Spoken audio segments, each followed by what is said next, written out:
Alon, Steven, the show big enough that we had to bring on three people for this thing. What's going on, everybody? Welcome to Just Your Opinion, man. Steven and Alon are with me, and we have a lot to discuss since we didn't do a show last week. We got sidetracked by the holiday season.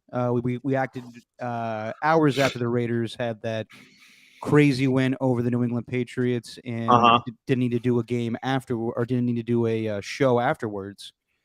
So we didn't do one before the games on Saturday, and it seems like a lifetime ago since that Raider win over the New England Patriots. But Alon, Steven, how was your guys' Christmases?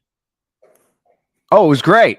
Yeah. No, I mean, uh, you know what the best part was? It started with that Raider loss, but here's the thing: is I'm in the fantasy playoffs. No one cares about your fantasy team, but I'm going to mention mine anyway.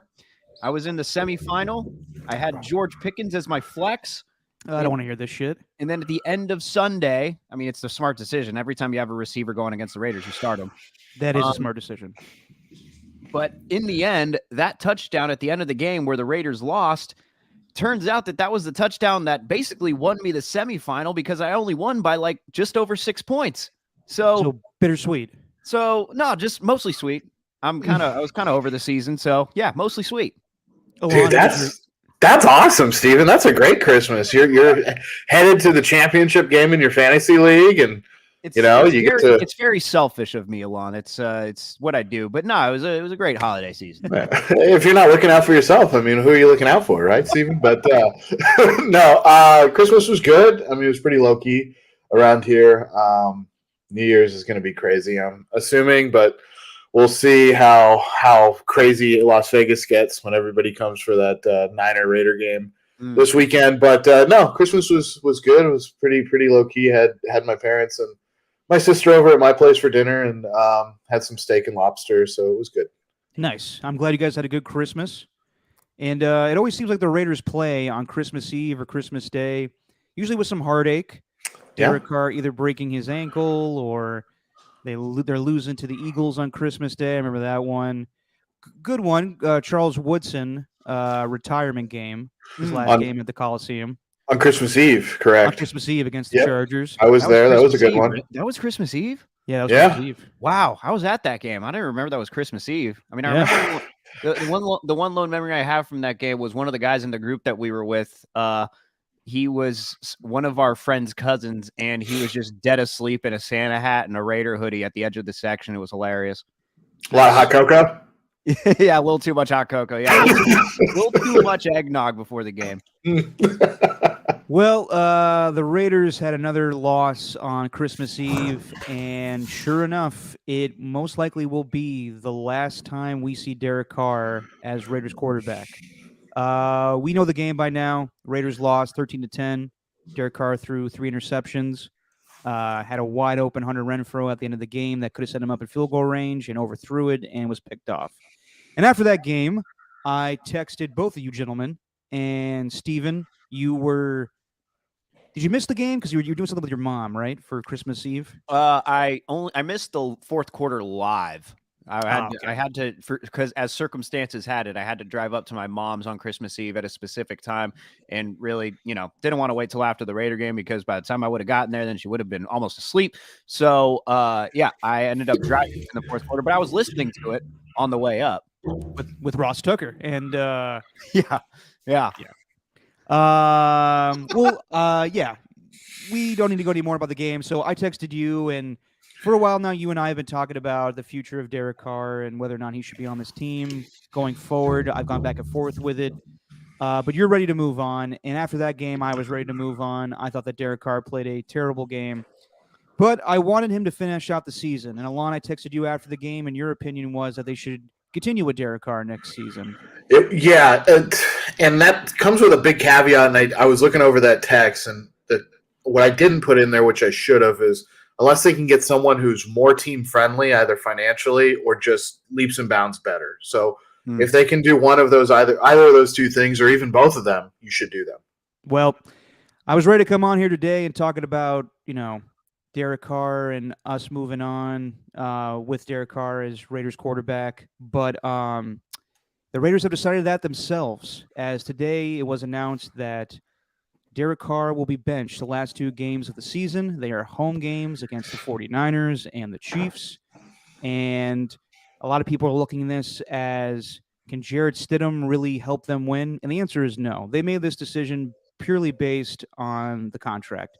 And Steven, you hit me up the night before. I wasn't really aware of this, but apparently there is language in the contract where Derek Carr has to pass a physical by February 15th or before February 15th, and that is when his contract would have been fully guaranteed for the next 2 seasons. So by doing this move, the Raiders are essentially saying we are either going to trade or release Derek Carr by February 15th. Right. So just want to get your guys' reactions. I'll say my piece at the end, but it seems as though the Derek Carr era is ending after 9 seasons with the Raiders, and with a season still to be had, 2 home games for the Las Vegas crowd, and they will not see their starting quarterback playing those games. Steven, you go first. Yeah. I've been trying to kind of articulate this in my head really the entire day. Because I knew we were going to be doing the podcast, and I still don't know how. like I really don't know how. The way that I feel about it is because, as you mentioned, I do think that it is time to move on, even though I think he's gotten mostly a raw deal. I don't think there's really, one person to blame. I don't think it can be on Carr. It can be on the coaching. It can be on so many different factors that he's gone through in his career. It's been just as turbulent as any career can be for a quarterback. Like the first 9 seasons is just constant turnover, the trading of a superstar, the whole thing with Gruden and Mayock, and then everything that happened within that, whether it was like the free agency moves, the draft, the trading Mac, the everything, like, the Henry Ruggs situation, all of that. Like, it's been nonstop. But I'm just kind of at the point where, like, I didn't really get why they aren't keeping him there for the next 2 weeks and they're just like sending him home because he's going to be a distraction. That I didn't get. I was like, okay, what kind of a distraction are we talking here? Yeah, that's also included is that Derek will not be in attendance for both of these games. He will not even be active for both of these games. You remember, guys, when we were last on with the Aaron Judge thing, and I said I need an investigative piece on Aaron Judge? Well, Buster Olney gave us that investigative piece, and it turns out the Giants were actually close to signing him, and it just took like a little pushing for the New York Yankees. But I need an investigative piece into this whole thing with Derek Carr. I don't think it's just as simple as, yeah, we don't want him to be a distraction, so we're sending him home. Like, there had to be some sort of discussion, some sort of argument. Personally, I think it might be even Carr's decision that he just wants to stay home. He's like, whatever, you guys don't want to keep me, I don't want to be here. By the way, we need to talk about, because the last time we did a podcast that wasn't on Sunday, we were talking about Carlos Correa signing with the San Francisco Giants, and we joked around about how that deal could fall through with John Heyman and everything, and essentially it has, but with 2 teams. We'll get to that later. Alon, your thoughts on Derek Carr staying away for the last 2 games? I think a lot of it is on him in terms of the decision not to stay away, to not be at the games. And you read the reports and you see language like the team came to an agreement with the player, or they got together and kind of agreed upon this. I think a big chunk of it is Carr not wanting to be on the sideline when Jarrett Stidham maybe messes up. And it's not even like that petty either, because that happens with every quarterback relationship. One quarterback, especially a starting quarterback, a longly entrenched starting quarterback, thinks that they can do whatever they need to do to guide the team to victory. But I think a lot of it is Carr doesn't want to be there, in sweats or even in his jersey and pads and everything. No, he's not going to go out there and play. What can he really do from that standpoint? What can he do from the sidelines to help the team to victory? He can't do anything other than say, well, I would have done this differently, or I would have done that. And that doesn't help anybody. So I think that's part of it. I think another part of it as well would be kind of what Devontae Adams had said in the locker room at the training facility today. I don't know if you guys saw that, but so he told Heidi Fang, as well as I think Vincent Bonsignori was in the press gaggle there as well. And he just said, no one's too happy about it, but it is what it is. And we just got to go on with the last 2 games. So part of it could also be that Derek goes, I don't want to be around here because of these reasons. And then Josh McDaniels is like, I don't want you to be around here as well, because you've been through thick and thin with a lot of the guys on the roster. Max Crosby probably and Josh Jacobs, come to mind first. But it's just if they're going to separate, might as well do it now. It's very weird though because he's the franchise leader in every passing statistic or every important one at least, and he's had a disappointing season this year. He's put up the same amount of interceptions that he did last year. Not that we're going to get into a big statistical discussion right here this minute, but his play has regressed this year, and that's obvious, especially down the last 5-6 games for sure. So I think it's very mutual. I think it's probably, if I had to put a percentage on it, I'd say it's probably about 60% Carr saying, if I'm not going to play and I'm not going to be around, I'm kind of done with this team. Not that I don't love the organization, but I'm out of here. And Josh being like, yeah, you are. So let's just do it now. So I think that's what happened. Yeah, my take on that is if it is Derek Carr's decision not to be around the team these last 2 weeks, I think that is a wrong decision to make because a lot of guys have been through that this season. You saw Matt Ryan in sweats Monday night against the Chargers, and his season is not going the way that he wanted. I don't really know if it's entirely on Derek. It's kind of a similar situation with Jimmy Garoppolo basically being told not to practice during training camp this year. And to me, it'd be one thing if, okay, Derek's benched the last 2 weeks, but he's going to be there and he's the number 2 quarterback. We're just seeing what Jarrett Stidham has. This, to me, is basically pulling the cord. He will not be the Raiders quarterback going forward. I think that's pretty much set in stone at this point. There's no coming back from this. And my feelings on it are, I'm not surprised. There was a big chance that Derek was not going to be here or be in Vegas after this season if he did not play well. They got everything that he needed. He wanted Devontae Adams. He got his college buddy from Fresno State, and it did not work out. And there were moments this season where they clicked, and you thought, okay, they're going to be a great offense going forward. And then, the last 2 weeks, he did not play well against the Patriots, did not play well against the Steelers, did not play well against the Rams. He's just not really grasping Josh McDaniels' offense. And, Steven texted me the details about the contract and him not playing in the last 2 games and how it carries over the next season and how it'd be fully guaranteed. I get all that stuff with business. But it's one thing to bench a guy based on performance, and it's another reason to bench a guy when it has to deal with financial stuff for the next season. And I think that this decision is basically a big slap in the face to Derek Carr and to Raider fans that are going to watch this game on Sunday. I understand all the business stuff, and I understand that if you want to move on from Derek Carr, go ahead and move on from Derek Carr. But technically, they are still alive in the playoff contention. I know it's slim, but they are still alive. I know, Steven, you could smile, but it is true.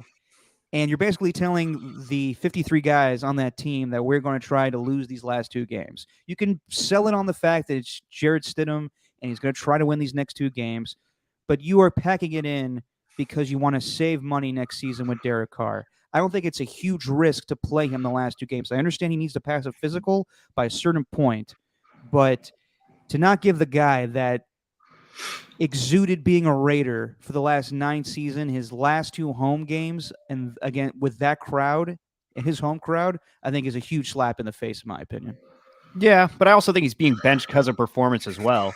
Like, it's not like it's not like they'd win. It's not like he's given them that much better of a chance to win against like the 49ers defense and then the Chiefs team, who's probably going to be fighting for the number 1 seed by week 18. We said originally, like, hey, maybe the Chiefs will be benching all their players by week 18 and the Raiders could squeeze it in. But no, it doesn't look like that's going to happen right now because I think the Bills won the tiebreaker, so they're the number 1 seed in the AFC. But I also think it has to do with performance, man. Like the Patriots, not too bad, but like these games against the Rams, these games against the Steelers and everything that surrounded it, I do think it's in part the injury guarantees and all that, but it's also just partly his performance. I don't think he's playing winning football right now, and I don't think going up against the 49ers defense that he's going to really do anything. But is Jarrett Stidham going to do anything? He hasn't started a whole game in his life. No, probably not. But I mean, in the end, what are you playing him for besides just, okay, a big thank you for everything you've done for 9 years? I don't know. It just feels like that'd be bad business. Like, what if he gets hurt? Like, what if he does? Like, that'd be bad. I understand that, Steven, but also Derek Carr's been through a lot with this organization. He's been through a lot of bullshit. Yeah. And at the end of the day, he has stood by the team through the entire time. He was the one that went out there and spoke to the reporters, not Mark Davis. He was the one that talked to the organization, or he spoke for the organization when John Gruden was let go, when Henry Ruggs had that DUI and murdered and killed somebody. He has been the face of this organization. He has been on record saying that if I was ever traded or released or went to a different team, I would retire. He is a Raider. He bleeds silver and black. So I understand that fans have been fed up with him for a long time. I get it. It's business. You want to move on, but I think it is just. I don't know. I don't like the look of it. I don't like everything about it in benching him the last 2 games. I think it kind of reeks of a couple of years ago when Doug Peterson decided to, in the last quarter against the then Washington football team, he benched Jalen Hurts to play Nate Sudfeld in order to get a better draft pick or whatever have you in that situation to lose that game. And then the players just lost faith in him going forward, and the Eagles fired Doug Peterson. I think you're going to have a lot of guys look at Josh McDaniels, the organization, a different way after this, in my opinion. That was one of the things I thought about too, Derek, about the Doug Peterson situation a few years back. I went, has this happened before? And it generally happens in game, which is really interesting, unless a team's trying to actively tank and protect player safety, stuff like, you want to keep a good player healthy, that kind of thing. That's not what the Raiders are doing. I do agree with Steven that Derek Carr's performance over the past 3 weeks is not warranted, pounding the table for him and all that kind of stuff, if we're just looking at the last 3 weeks. But, even though this season, the here and now is the most important thing, if you look at his body of work, I think Emmanuel Acho went on Fox or something like that and said he's a really, really good player. And okay, he's an above average player. I would say he has been a good player at times, and you can go look at those times when he has been a good player. It's easy to see.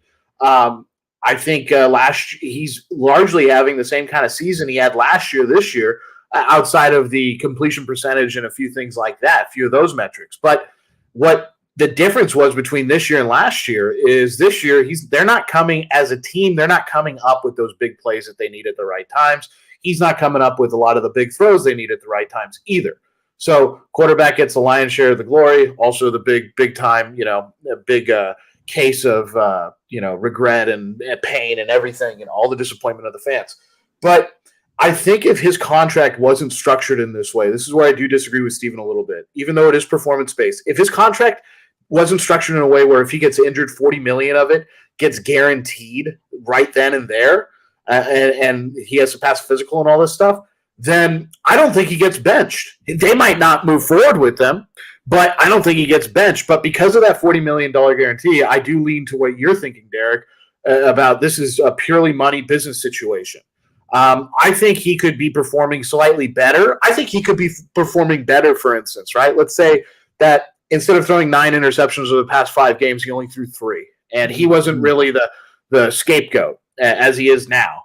I could still see them making this decision if their record was exactly the same. I could because of that, if they wanted to move on.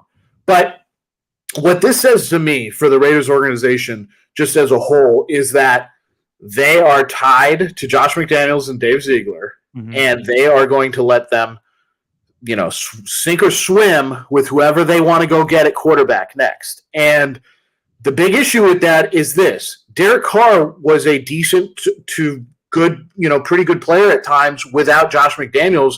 And Josh McDaniels comes in, he's supposed to elevate the play of a lot of guys, and it hasn't happened. Yes, I know Renfro's been injured. Waller's been injured.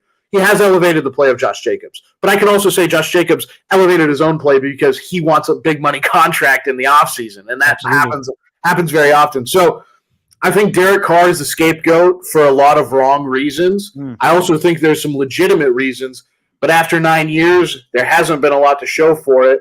And it is a new time for the Raiders. They're in Las Vegas now. He's an Oakland Raider. And I'm not saying that's a big part of it, but it's unfortunately for him, because I do like him, it is kind of a turning of the page. And I don't anticipate a Jimmy Garoppolo-esque situation happening with him where it's, hey, take a hike, and then all of a sudden, can we talk about a different kind of contract with you? I don't think it's going to happen.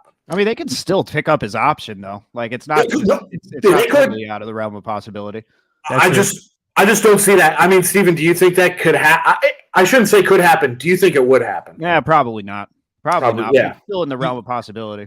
Yeah, Yes. I mean, it was nice of Jimmy Garoppolo to come back for the 49ers this season, but usually when you tell a player stay away, I think that's the end of it. Yeah. We saw that with, I think, the end of Steve McNair's career. He was not allowed to come to off-season conditioning, and they told him to stay out of the weight room for the Tennessee Titans. So I think it's over with Derek Carr, and it just leaves a bad taste in my mouth. I know I got to grow up a little bit with the business aspect of this, but I remember the last game he had in Oakland, fans threw beer bottles at him, Yeah. and I didn't like that at all. Say what you will about him. I know a lot of Raider fans shit on the guy, and I have times, like even during that MVP season or that MVP-esque season he had in 2016, I said, slow your roll on this guy. But I thought he was dog most of his time as a Raider, and I just wanted to give him a chance to have a good send-off, and I feel bad for him.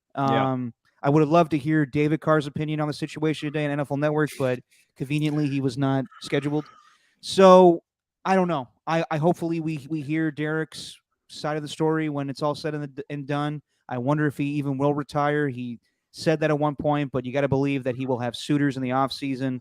Colts have already been linked to him. That was a thing in the offseason this past year, but yeah, I don't like the whole taste of this, honestly. Yeah, and the other thing with for me too is like I'm not even gonna say like, oh, I don't even know if this is gonna work with McDaniels and Ziegler. Like this might be a favor for Derek Carr, to be honest. Like what if he goes to the, like, for example, I know you're going from one dysfunctional franchise to another, but the Jets have one of the best young cores in football right now. And if they stick with Mike White, okay, fine. But Derek Carr would probably be an upgrade over Mike White. And you give him Garrett Wilson and, Breece Hall when he comes back, a offensive line that has some talent, and then a defense that's a damn good defense that's up and coming. Like back in 2016, he had a pretty good team. And I actually went back and watched a bunch of highlights earlier from that 2016 season. And it's just like this dude is just making throw after throw when the defense is just terrible. And like this year, going back and looking at a bunch of those games, like a lot of them were really won in the half, like whether it was the first half or the second half. And that's because, the defense and the offense didn't complement each other. Actually, Alon, I want to play this because we did have this ready. Which one do you want, Derek? We got Devontae Adams. We got Josh Jacobs. Which one do you guys want to go with first? We also got Darren Waller. Which one do you guys want to go with first? Let's go with Devontae since Alon brought it up. And yeah. And to me, this is interesting because Alon, you and I did a show the day that Devontae Adams was traded to the Raiders, and we all knew that Devontae was going to come to the Raiders. He grew up a Raider fan, and he wanted to be a Raider. But a big deal was playing with his college teammates. So this is Devontae Adams' reaction to Derek Carr being benched the last two games of the season. Obviously, I don't think anybody was excited about it in here. Him being one of my really good friends, and the reason why I came here in the first place. I wouldn't be here right now if he wasn't here. So I think everybody knows how I feel about him, and with that said, there's a process of how things go, and I'm not gonna sit here and go on and on. But obviously, I support my guy, and we got to finish the season out, the best way we can possible with all things considered at this point. But yeah, anything else that you guys got, you can do that for Coach. Yep. So you hear him there say the biggest reason I wanted to come here is because of Derek, and that's the part that scares me a little bit. Is that we all were joking around saying if Derek Carr sucks this season, is Devontae Adams going to want to leave because his guy is not going to be there anymore? Or is he going to be frustrated with Derek Carr, the guy that he knew back in college, not the same quarterback that he knows now in the pros? And I don't know. I mean, they signed Devontae Adams to a lengthy contract. We'll see what happens with him in the offseason. I would tell Devontae Adams that this was all a strong possibility when you signed here. And it was a strong possibility when Derek Carr signed his contract to have an out after this first season. You can't get rid of Devontae Adams, no matter how much this sucks or it hurts that his best friend is being taken away from the team. You got to stick around with the team. And I'm sure he doesn't want to play with a rookie quarterback. So whatever veteran plan they have in the offseason, whether it is Jimmy Garoppolo, which I don't think is an upgrade, or if it's Tom Brady, who I think is, signing a 46-year-old quarterback, even if it's Tom Brady, is a gigantic risk. but Devontae Adams made this decision. He's got to stick around with the Las Vegas Raiders. Yeah, Devontae is going to stay, and yes, Derek Carr is one of his best friends, one of his very good friends, college teammate. They have a great rapport, and at times we've seen it this season. I think, especially when things have been drawn up in a really good way, and both players have been put in a position to succeed. But I think above all else, great players like Devontae Adams, they value winning over anything else. So yes, right now in the here and now, it does really hurt him that one of his good friends and a guy that he wanted to stay here with for a while and, try to build something or continue to build something. It looks like that's crumbling in front of his eyes. So that can't be fun. It's got to be disheartening. But I would also say that Devontae values winning, and he signed a contract, and anything can happen when you sign a contract. And your contract doesn't guarantee another player's contract and vice versa. So just because Devontae came here didn't mean that it gave Derek any extra security to his ability to stay in Las Vegas. In fact, it may have actually cranked things up a little bit and really turned the screws. And it may have been a way of saying to Derek Carr, hey, we got you this guy, and he came here to play with you, and you better put up some big numbers. And it just hasn't happened this season. So, yeah. And no one's expecting like a Aaron Rodgers MVP type of year where it's like he's throwing 35 touchdowns with 4 picks, but like, when you have a guy like Adams, you shouldn't be having one of your worst seasons in terms of completion percentage. I think he's completing like 55% of his passes. And I was looking at a bunch of like the inside stats you mentioned earlier a lot. You're like, it's probably not the time to look up stats, but I did look a bunch up earlier this week. And like, and it's like the throws from between 10 and 19 yards downfield. It's like the completion percentage is at like 50%. And the thing that stood out was he only had like 3 drops.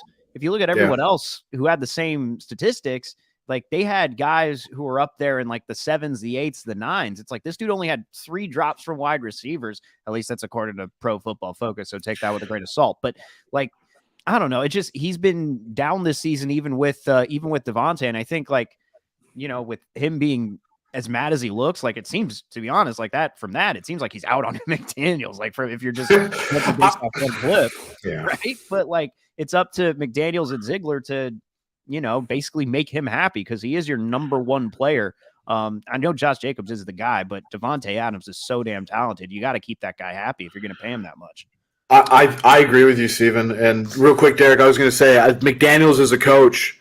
I think every coach gets one of these, and these being a scapegoat or a situation where you can send out a franchise type or a player or a player who's been a stalwart at a position for an organization for a while. I think when the ownership has confidence in you and gives you kind of that mandate to go do what you need to go do, you get one of these. So he cannot screw it up. They have to be offensively productive next season. They cannot have the same issues. The team cannot have completion percentages out of a quarterback in the 55% range. It just can't happen. So I think McDaniels gets his one, but that's why I feel bad for Carr in terms of this, and Devontae and a lot of the other players, Jacobs and Crosby and a lot of the other guys who've been in that. Denzel Perryman, feel bad for those guys because they hitched their wagon to the same horse, and the horse is being told, might be time to go to the glue factory, buddy. So it's just it's not working out. Yeah, this Josh McDaniels has been through this before.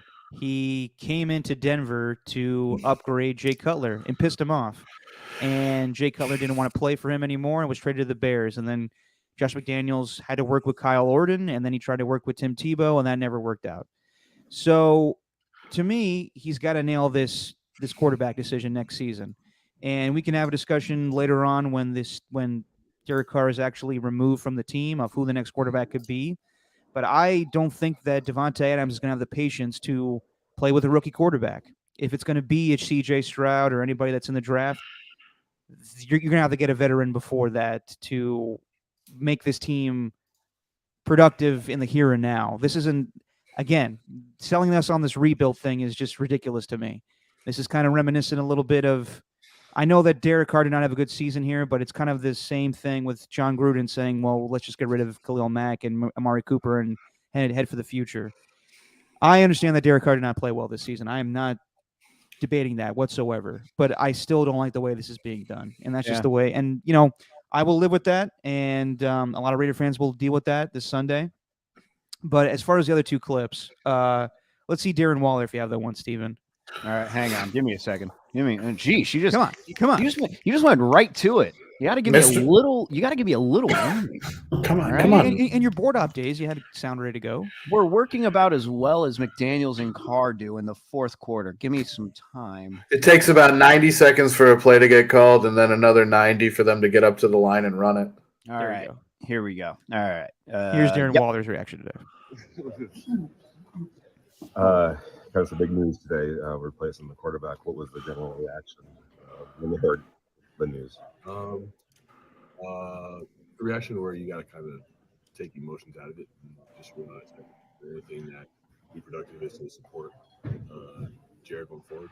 We're excited about him being able to get an opportunity. So we're rallying around him, letting him know that we believe in him and we're getting prepared for San Francisco. How difficult is it to take the emotions out? I mean, obviously it's an emotional thing. Or I mean, somebody you've been alongside with loses a job essentially. So I mean, how tough is it? Yeah, naturally it's tough, but I believe two things can coexist, like believing in Derek, believing that he will always be able to get it done, but also supporting Jared and moving forward with this week and preparing. So I think the two can coexist. What have you seen out of Jared? That's it. I mean, yeah. I mean, Darren Waller, I really didn't say that before. So Darren Waller has the right answers and everything. And, that's really the mentality they have to have going forward. And it was hard enough to beat the 49ers before this. I think it's going to be damn near impossible now. This defense is the best in football. And I see a lot of Raider fans saying like, oh, well, Brock Purdy, it could be Jarrett Stidham. Jarrett Stidham would have been playing by now if he was Brock Purdy.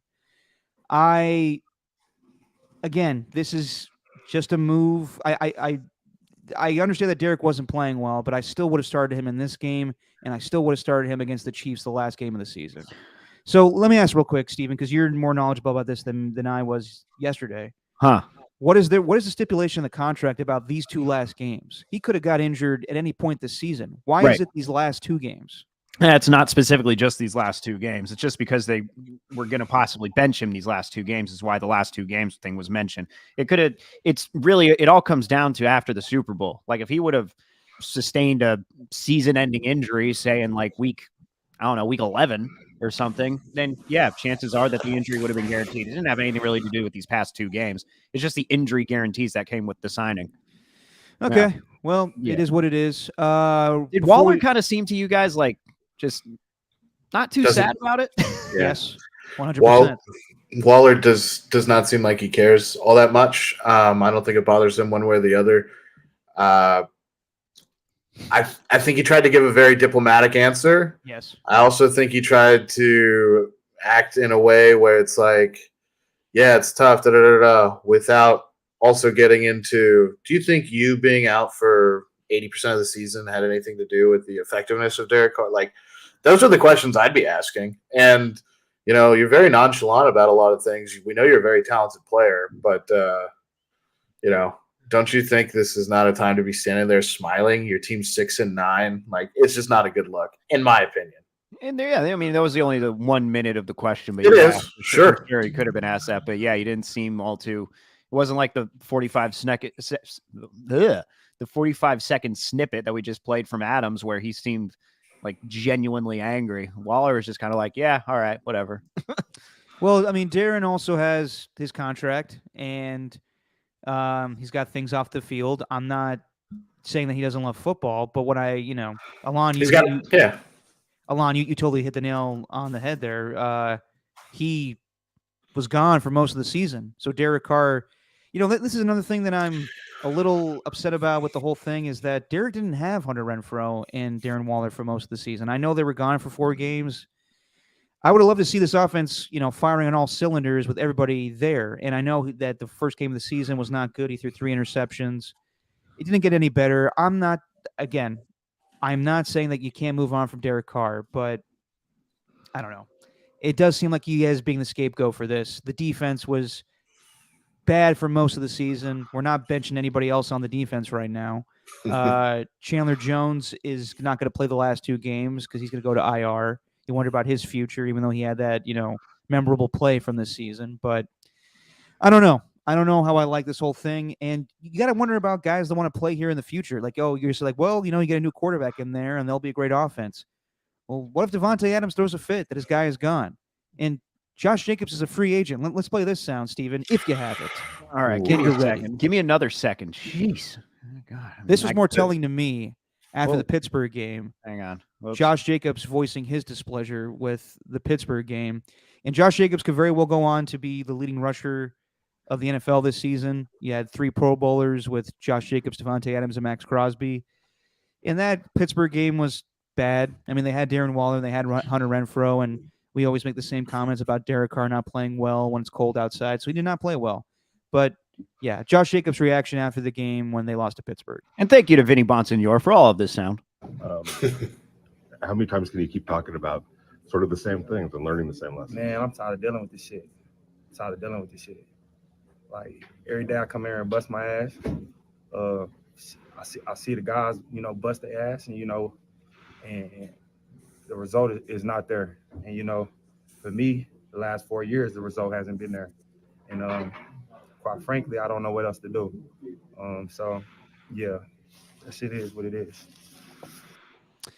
So we all know Josh Jacobs' situation. His 5th-year option was declined. He's playing on the last year of his contract, and he very well could be going to a new team this offseason.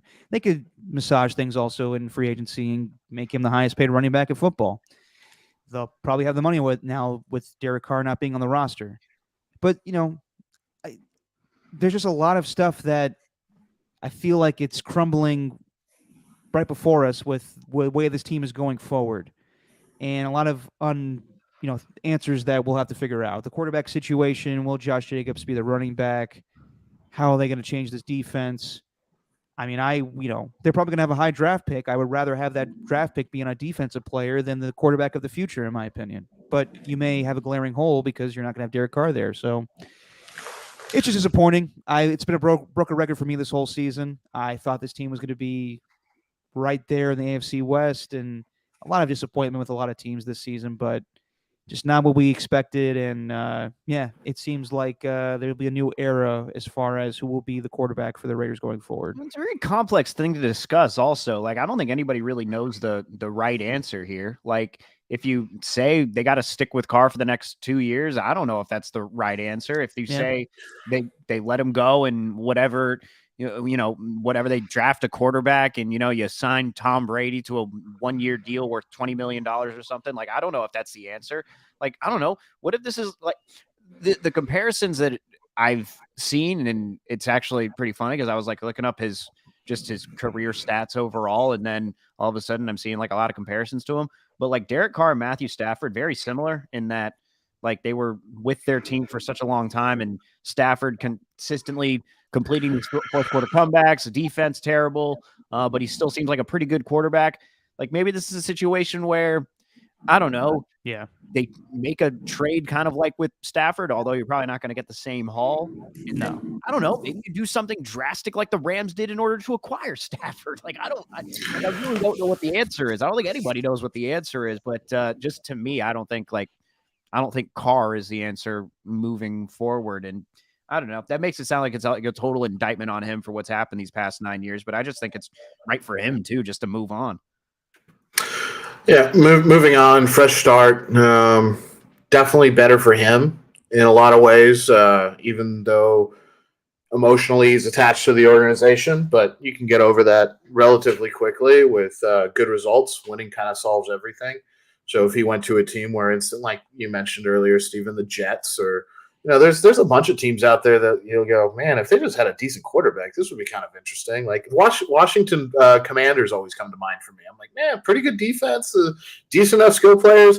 Not saying they're a major player for him or anything like that, but teams like that, I go, man, they'd be interesting with a Derek Carr or better quarterback. Like, dude, see how that would work. Skill players could be even you could even put them at a higher level if they actually have like a legit quarterback. Well, they're going through not a similar situation, but an interesting situation where Taylor Heineke was pretty much saving that team for most of the season. And then Yeah. I'm sure Daniel Snyder told Ron Rivera, I traded for this guy. He's going to play. Yeah. So I don't know if that's the right decision going forward, but back to your point, Alon, But- about Oh, Derek Carr. partnered with But- Bank of America to make that decision.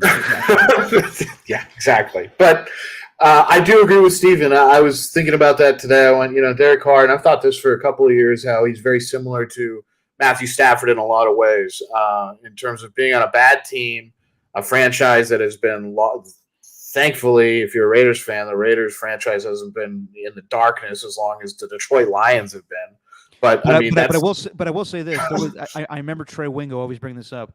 There was at one point, I forget what span of years it was, but even when the Lions went 0-16, the Raiders still had like the worst winning percentage of that time. Which of always that pissed me time, off. yeah, because the Raiders would have like a 2-14 season or 3-13, so 4-12 consistently. But it's similar. It's pretty bad, but it's similar in a lot of ways. So Derek Carr's been through that with an organization. He knows every single possible way anything could go wrong. I don't think there's any other player in the league who can get onto a team and be like, okay, these are all the things that we don't do. And I think Derek Carr knows most of those. He's a great leader, and he can get you out of some really sticky situations organizationally, but also on the field, and really be a stand-up guy about it. But he's similar to Stafford in a lot of ways. Stafford goes to the Rams, and all of a sudden, boom, they go from a pretty good team with very good talent to world beaters for a year. I know it hasn't worked out this year, but Derek, we've had conversations about this, and Steven, I'm sure you think the same thing. You do that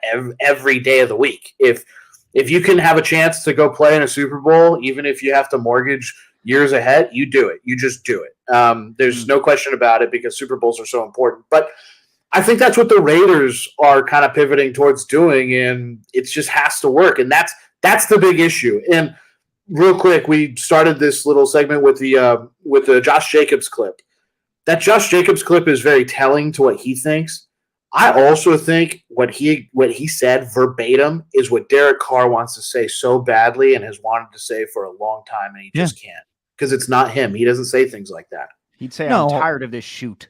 Yeah, exactly. Yeah, exactly. Like, gosh darn it, I wish we could have got the job done, and it's sucky. Hecka mad, bro. But yeah, I think Josh Jacobs, he voiced the frustration of not just himself, but a lot of the other players on the team, including Derek Carr, when he said something like that. And that's an indictment on Josh McDaniels. That's not an indictment on any of the players. Derek, were you working on Haberman and Middlecoff when back in was it 2015?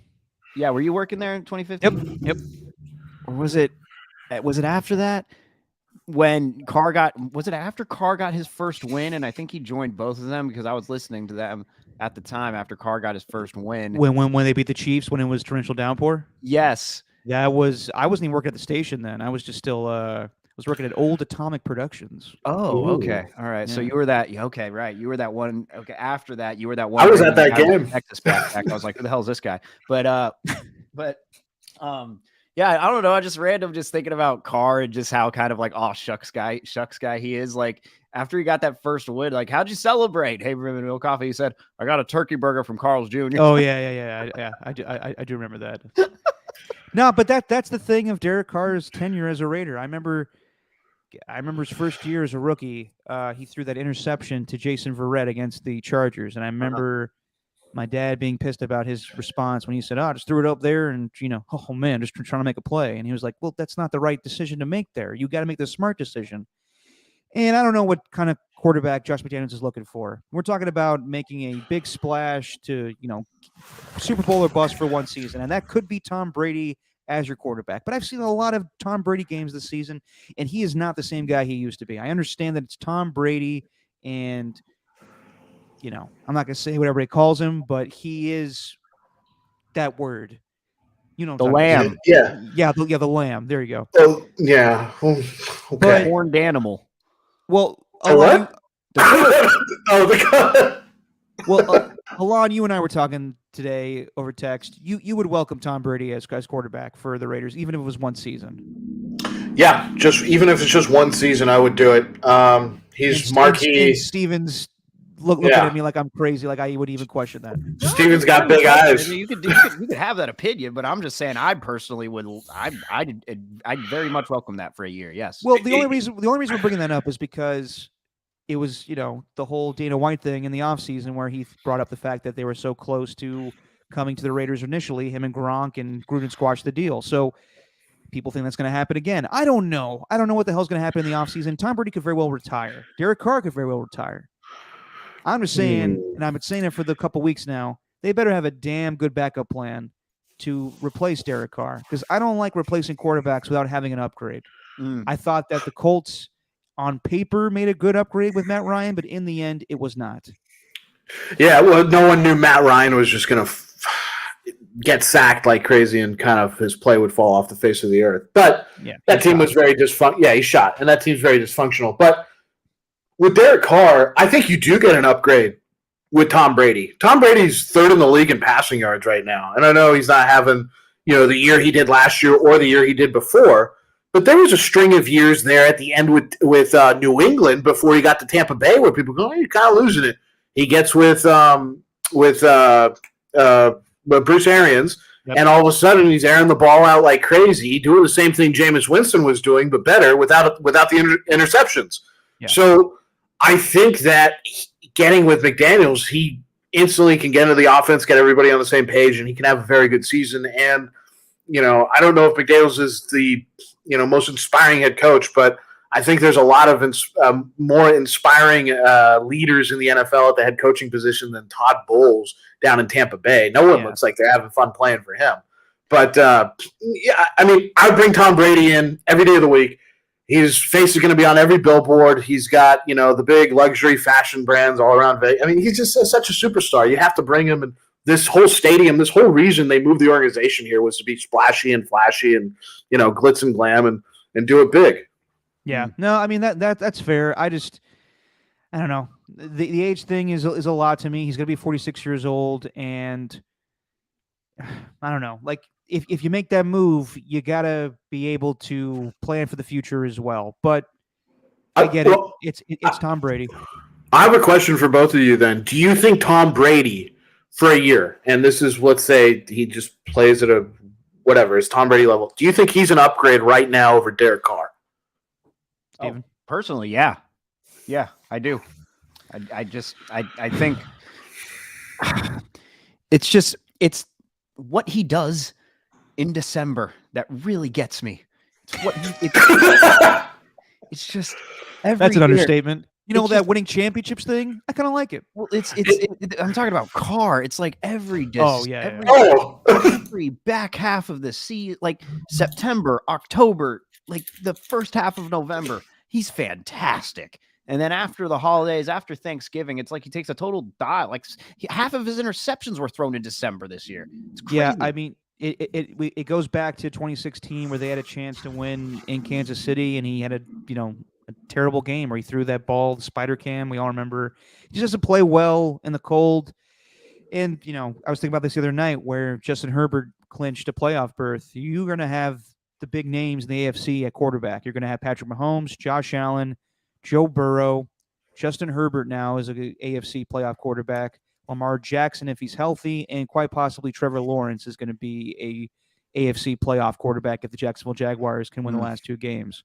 I think they just have to win one game. But we've been talking about for a long time. Do the Raiders need to upgrade to compete with those teams in the AFC? And the answer is yes, they do. And I don't know if Tom Brady's an upgrade over Derek Carr. It could be for the here and now, but Tom Brady's not playing more than 3 seasons, in my opinion. So he probably won't, but I can tell you outside of his play where the biggest part of him being an upgrade is it's on his contract.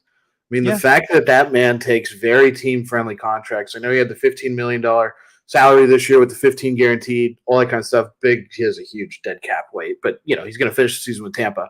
But him signing, so for instance, if the Raiders went and signed him, just say between 15 and even $25 million, that still frees up so much more money to go help the rest of the team. And that's what they would do.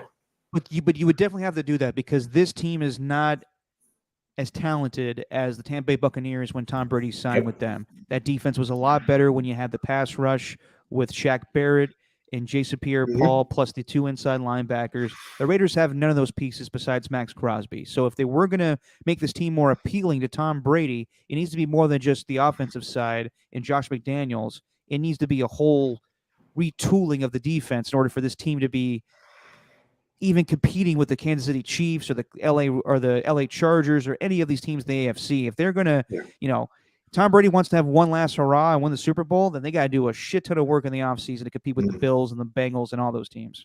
Is it bad that I'm rooting for the Chargers in the playoffs? No, okay. I'm not, because I kind of want to see. I mean, if you want to get more competition in the AFC West, you guys hear the latest reports where Sean Payton wants to come back, have Vic Fangio be his defensive coordinator. I'm thinking right away that's the Chargers. Why? But if they keep winning, what do you mean? Why? It's a perfect place for him. Brandon Staley has just taken to the playoffs, even though he's had a bunch of players injured. You fire him. Well, I'm with Alon, and this is a conversation we have for another day. But definitely, if Sean Payton wants to coach that team, you say goodbye to Brandon Staley.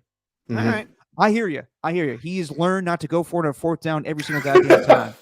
But if Sean Payton wants to coach that team, you don't think he's going to be like, yes, the defense is playing well, but Justin Herbert has not been lighting it up offensively this season, and you can make some upgrades. I don't think Keenan Allen should be on that team going forward. He's slowing it down a little bit. But if they got Sean Payton as their head coach, I think that's going to be the best team in the league going forward, especially if they want Vic Fangio along with him. Good Lord. I'm rooting for him. I like Herbert too much. He's a great dude, young guy. That's definitely where things changed with me, because I would have told you to, you're crazy to root for a Chargers team. But I am going to be conflicted this weekend, because I have made the decision, and God, I'm regretting it now with the news of Jarrett Stidham. But I'm going to go to Vegas this weekend. I'll see you, Alon. We're going to go to the game. I don't know how I'm going to feel about this, especially with the reports of Niner fans going to take over the stadium, and I'm sure they will now with Derek Carr not playing. But I'm going to check out Allegiant Stadium and go to this Raider-Niner game come Sunday. I sold my other 2 tickets, so I'm very happy. I mean, Niner fans, the Manchester United fan, I don't care what kind of fans want to go. Just come. It's a great time. Go have a few beers, enjoy the stadium. Let's have fun. I'm going to be very conflicted come Sunday, but I do want to. I do want to check out Vegas, and it's going to be very weird. And I wanted to see Derek Carr for one last time, so this kind of sucks. But if the Raiders end up winning, Derek's going to be like going to a Niner fan's face, like that the Raiders fan was that Patriots fan. Oh, you damn well know I will. But you know what? You're going to be in the stadium to see Nick Bosa probably break the single season sack record. I think he's going to get 3 this week. So he would have to get 5 to break. He'd have to get 5, yeah. Well, I mean, not the single season sack record in the NFL for the Niners. My bad. Yeah, no, I got you. I mean, he very well could. He could get 5 in the last 2 games. We'll see. Before you get out of here, Steven, I know you got to run for 8:30. Real quick. So last podcast that wasn't on Sunday, we talked about Carlos Correa. Coming to the Giants, and we were joking around about the possibility that the deal doesn't get done because it never was officially announced. And sure enough, us at KNBR, we were waiting for Carlos Correa to do his hit in the morning. Never happened. And then the press conference was postponed. And I was joking around with a bunch of people saying he's calling off the deal. Sure enough, the Giants called off the deal because of the physical. And then he goes and signs a contract with the Mets. And now the Mets have a problem with his physical. Your thoughts on everything, Steven? Well, the Giants come out looking a lot better than they did last week. I'll tell you that. Yeah. It looked so bad. It looked terrible. It didn't there's just. That's why maybe fans should just wait a minute before things, when things come out, and I get it, but. Well, that's also the fans though. But that's going to happen everywhere. But, fans are never perfect. But at the same time, when I saw that thing with the Mets, I was like, okay, well, maybe they actually had a point. And it made me wonder, what's going on, within that front office, because they would have done some sort of research on that injury, before, to where they said, you know what, 13 years is not good enough. We're not going to offer him that. We're going to let another team do it. I don't know who wanted it. I don't know who got it to the point where it was at an introductory presser where he's in the hotel. I don't know if I fully believe that he was dressed and ready, because it sounds like Scott Boras has been the one that's really been controlling that entire narrative. So I don't really know what to actually believe when it comes to all of that stuff. But I personally think that Boras has just completely screwed Correa out of getting a long-term deal, because he basically said, "Hey, Giants, we're not going to renegotiate with you. We're going to go to the Mets. They're offering us a 12-year deal." Well, now it looks like the Mets don't even want to renegotiate, or at least aren't renegotiating to their terms. So all around, the Giants seem to be the ones that are looking more, I don't know, just overall just better out of this situation. Smarter. Yes, but are Giants fans still giving a pass to them for not landing a big free agent this offseason? No, that's the thing. They don't get the pass for Aaron Judge. They let Aaron Judge go to the Yankees. They decided to not offer him a bigger deal than they did. Like, the Aaron Judge thing's not going to happen. But the Correa thing, like, I get. Yeah, they haven't been able to get two of the premier players the last two chances they've had a chance to go get those guys, whether it was Aaron Judge or Bryce Harper. The Harper one I kind of understand. I don't think him would. I don't think he would fly in San Francisco. I don't think his whole shtick would work out in San Francisco very well. It kind of works in Philly, but I'm happy for the Giants that they did not get Carlos Correa. Not just after this physical, but those contracts, these 13-year contracts, I mean, it's total albatross on your entire bookkeeping staff to try to pay guys after they're 35. I was telling Derek about it. I said, man, it looks really good. And then a guy turns 35, 36 years old, and you go, gosh, darn it, we're still paying this guy? He's not doing anything. I mean, and then with the physical on top of it, and then the Mets are having issues too. I'm stunned that Carlos Correa is getting offered 10-plus years to go somewhere.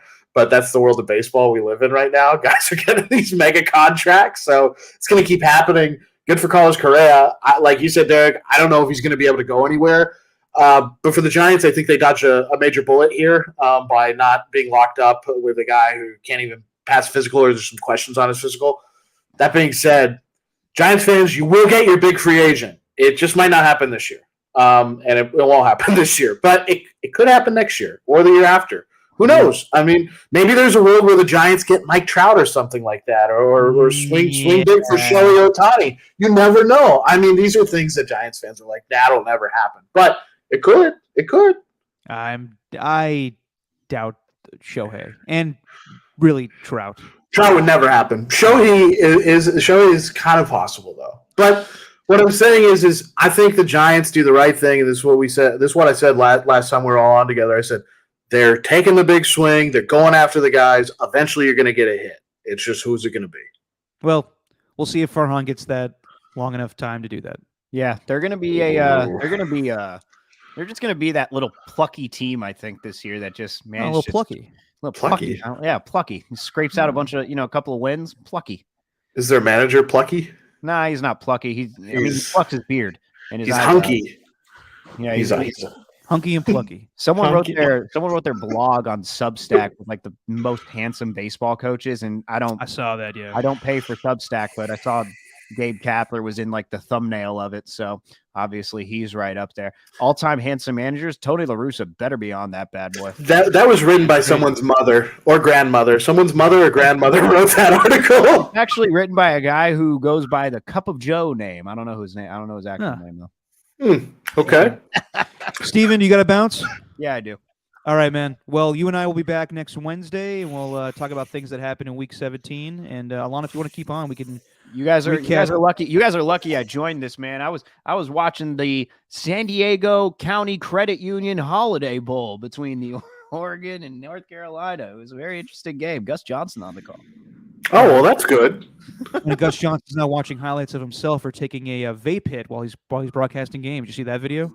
Yeah, what? I did. Yeah. No, I didn't. Was he ripping a vape while he was broadcasting? He was. Well, you and I can keep talking about it. Steven, I'll see you next week, man. All right. Later. Peace out, Steven. That's funny.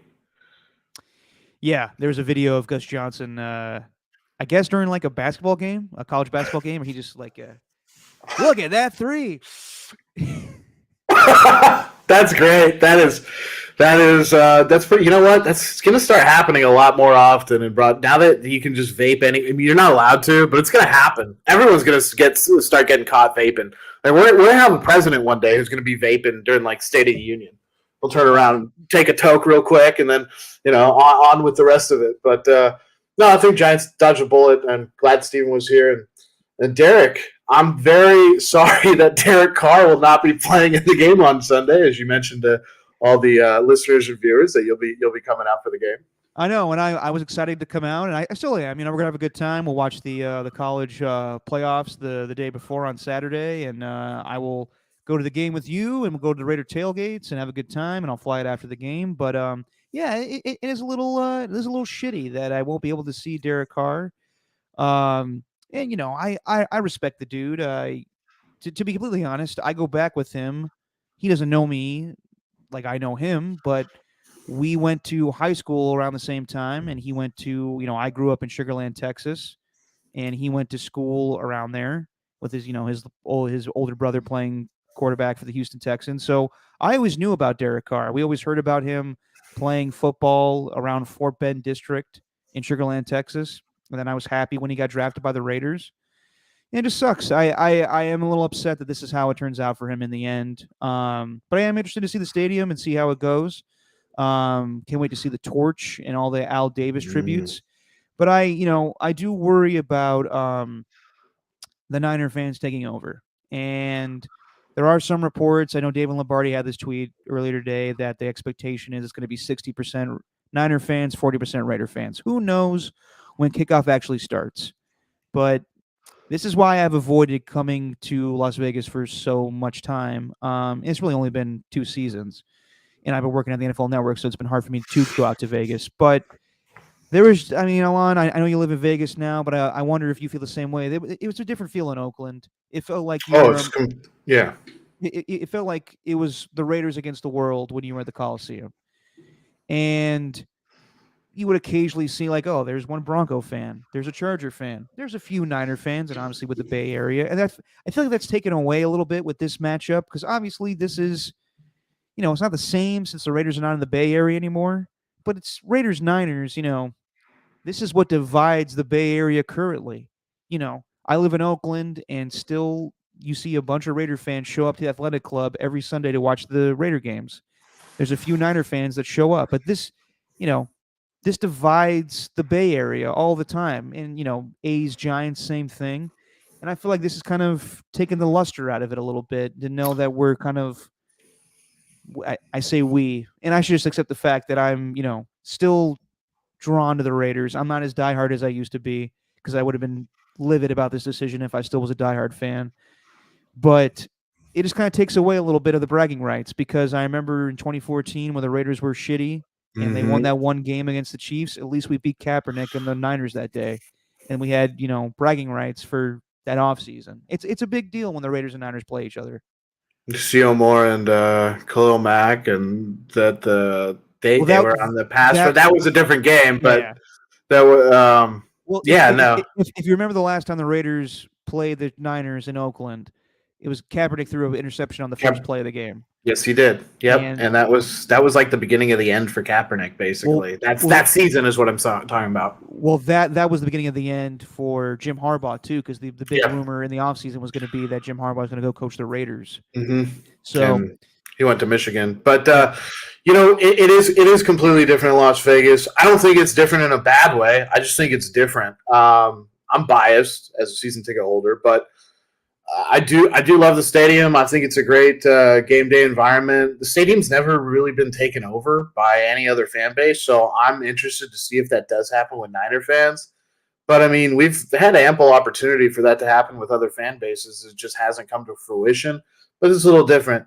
A lot of people in the Bay Area who are Niner fans who have a lot of money, they can go travel during the holidays, and I'm sure a lot of them circled this game when they saw it on the schedule and said, that's an away game I want to go to. So I could see it happening, but we'll see. We will definitely see what happens. But I think you're going to enjoy the stadium.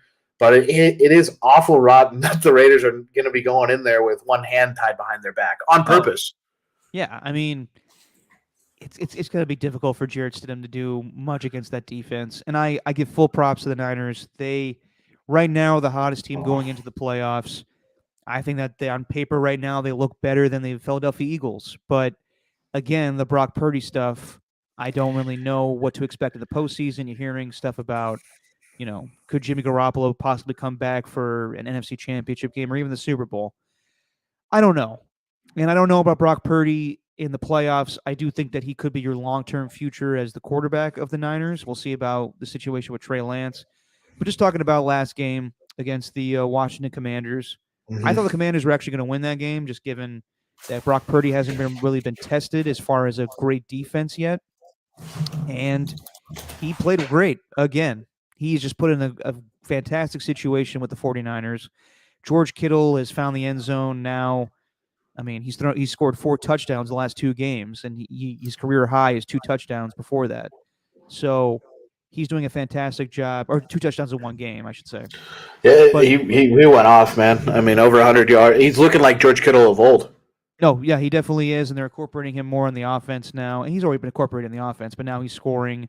I mean, he's leading the league and he's leading the team in catches and receiving yards, and they'll get Debo back, but the fact that the Niners have been scoring in the 30s now the last few games of Brock Purdy is pretty telling to me. And the defense is playing lights out. Nick Bosa is probably going to be on his way to Defensive Player of the Year. He's got 17.5 sacks. And they could get more reinforcements. Javon Kinlaw, came back last week.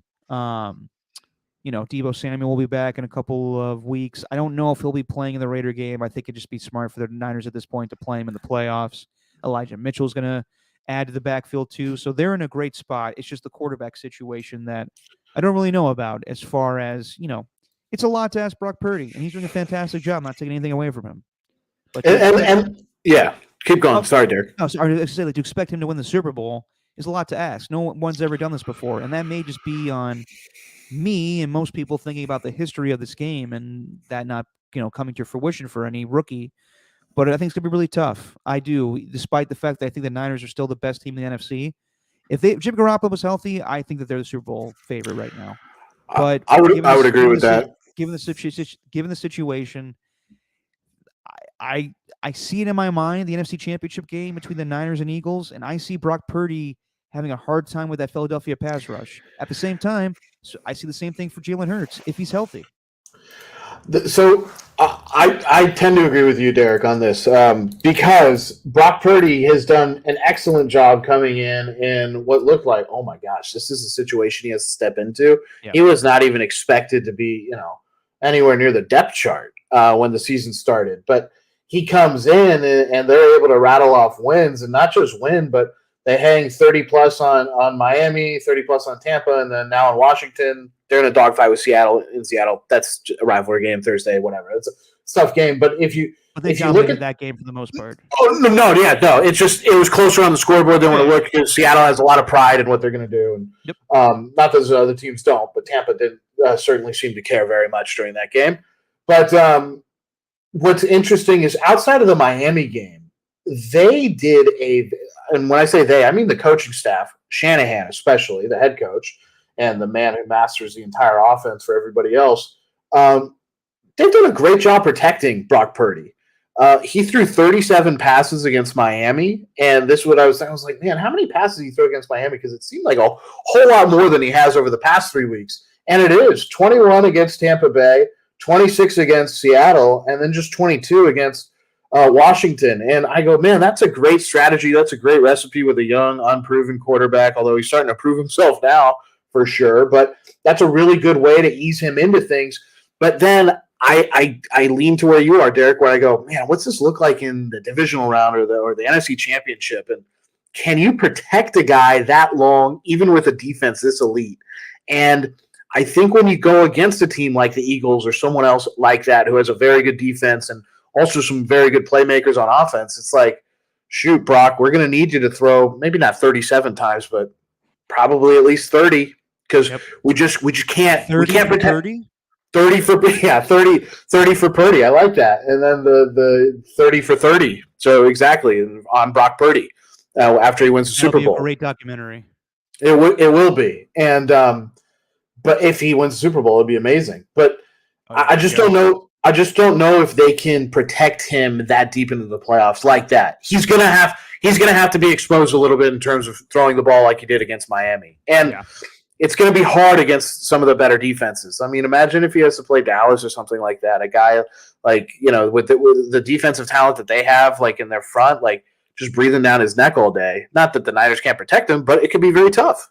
Well, I agree with you, but also I would say that the Dallas Cowboys defense has been slipping the last 2 weeks where It has. identical scores, they lose 40-34 to the Jacksonville Jaguars and then beat the Philadelphia Eagles 40-34. So I don't know where I would go if the Niners and Cowboys play each other in the playoffs, but just to look at the NFC real quick.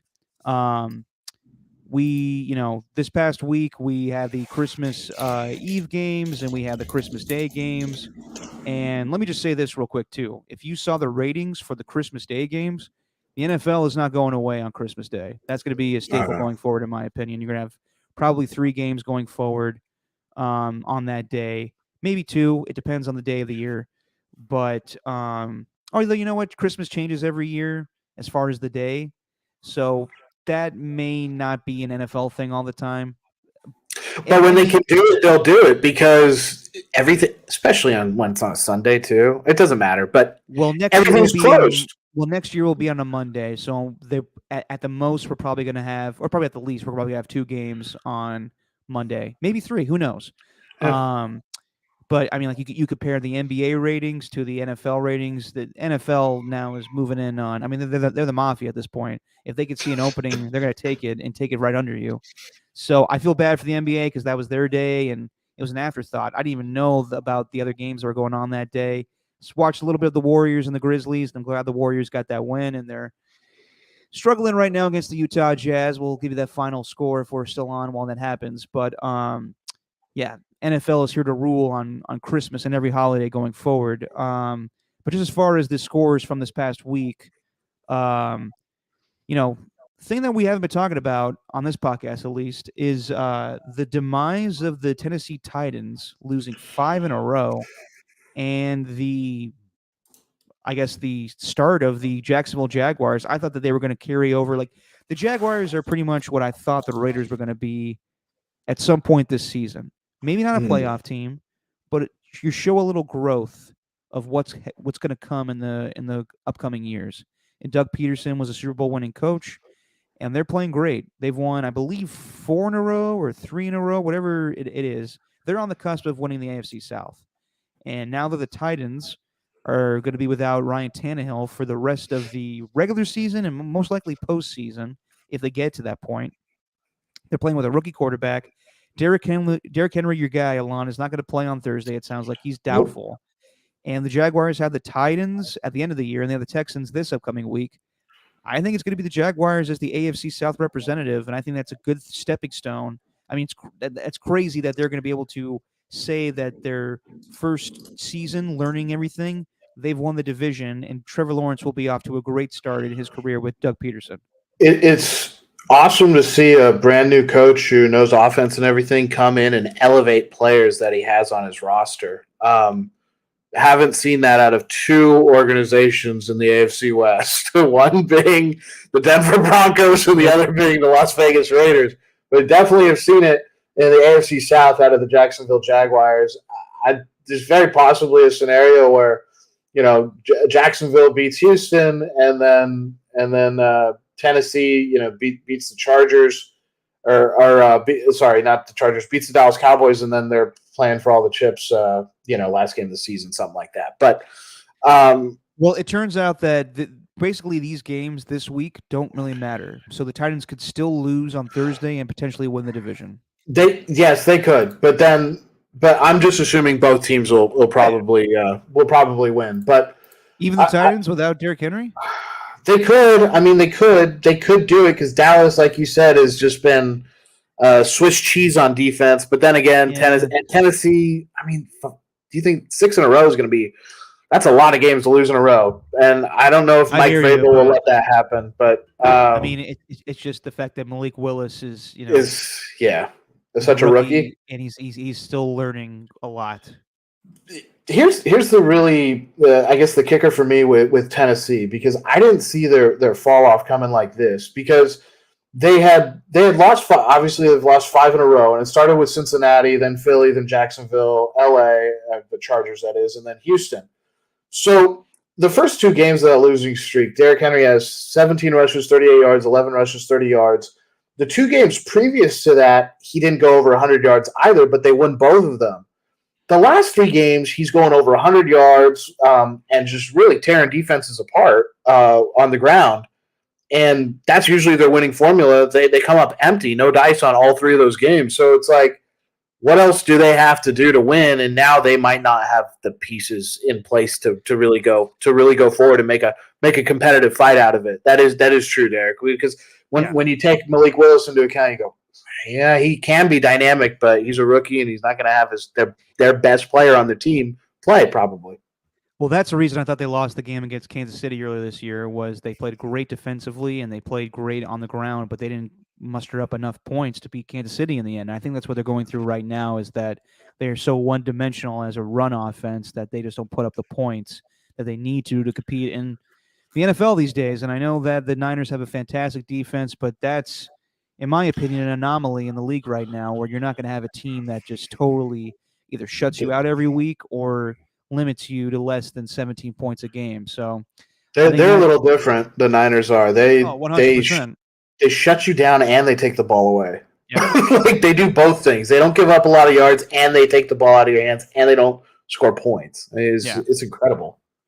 As far as other games going on this past week, the Bills crushed the Chicago Bears 35-13, and I thought that Josh Allen, a little rusty at times. I don't know if he's going to win MVP anymore, given the numbers and everything. And I'm looking at that I'm looking at that Buffalo Bills Cincinnati Bengals game coming up on Monday night as the game of the year so far. On paper, that's probably the best game that Monday Night Football has had this season.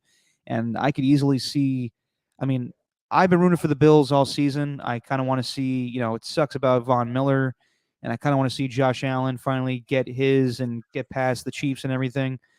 But even though they've won, they haven't lost a game since losing to the Minnesota Vikings. They haven't looked great to me at times. And I don't know if they're going to be able to win with Josh Allen being their leading rusher every game. And they got a good thing going now with Devin Singletary and James Cook, the rookie. But I could easily see the Bengals leapfrogging them in the AFC and them getting the 2nd seed, and then the Bills are the 3rd seed, and they're going to have to go on the road to beat the Bengals and the Chiefs. And as far as the Bengals, they had that game against the New England Patriots where they were up, I think 15-0 at one point, and then they let them creep back in, or actually 22-0, and they let them creep back in only with a fumble at the end of the game where they won that game. And now they're gonna have some struggles with Lil Collins being out for the season with a torn ACL. So I think it's an ACL, maybe Achilles. But and Joe Burrow turned the ball over a couple times that ball game too, and that was kind of, I don't know, not that the Patriots have a bad defense or anything, but the Bengals are pretty elite offensively, and they can get it done. And the Chiefs handle their business against the Seahawks, who are reeling right now after having a good start. But the Chiefs are, I think, most likely they're going to get that number 1 seed in the AFC, even though I don't know if they're as good as the Bengals or even the Bills. But if you had to say right now, Alon, who's the best team in the AFC, who would you go between those 3 teams? Chiefs. Yeah.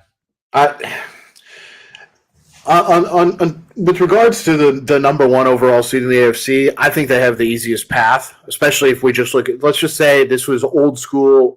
I can't believe I'm saying that. 17 weeks, regular season, 16 games you play. And you looked at it, you went, who has the better chance? Chiefs of beating the Broncos and the Bengals of ruining things for the Bills. Yeah. Because that's what both teams have coming up on the docket. The Bengals are still very dangerous. They got a lot of fight in them, and they're runners up last year. But I just think it's the Chiefs. They have the best quarterback, and he somehow stays healthy, doesn't get really banged up, and they just keep doing what they're doing. And Andy Reid, he knows exactly what to do. The biggest question for me with the Chiefs is, are they going to get in some of those games during the playoffs where they just don't score very much, and how do they perform in those? Because you're even with a really good offense, you're kind of due one of those games in the playoffs. Yeah. I wonder about their running game in the playoffs. I know they have Isaiah Pacheco and Jerick McKinnon, and they're basically wide receivers playing running back. Yeah.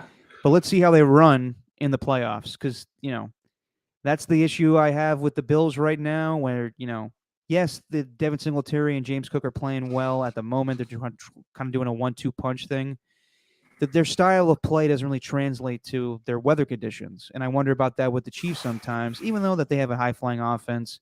When it's time, our team's going to take away Travis Kelce in the playoffs. Maybe some it hasn't been done in the past. Yeah, no one's figured it out. But then again, they lost that AFC Championship game to the Bengals, where they went cold in the second half, and I still don't know who their deep threat is. Sometimes it's Marquez Valdez Scantling. Can you rely on Juju in the playoffs? A lot of questions, but I mean I like the competitiveness in the AFC, and we'll get that from the Chargers too. They clinched a playoff berth against the LA Chargers. Justin Herbert not putting a lot on the stat sheet lately, but they look better defensively, and I'm with you, and I agree with you. If I know Brandon Staley's done a great job this season, but if Sean Payton wants to coach the Chargers this upcoming season or after this playoff run, like unless the Chargers go to the AFC Championship game, you got to sit down with Sean Payton and ask him, how much is it going to cost? Because he would elevate Justin Herbert's game. He's already got Joe Lombardi, who he knows from the New Orleans Saints days as his offensive coordinator. Vic Fangio knows Khalil Mack. You don't want to do too much with that defense, but he would make them elite, in my opinion, with that pass rush. And Joey Bosa is going to come back for the playoffs. That's a weird situation with the Chargers where they're making strides for the future, but they could get a hell of a lot better if they upgraded the coach position.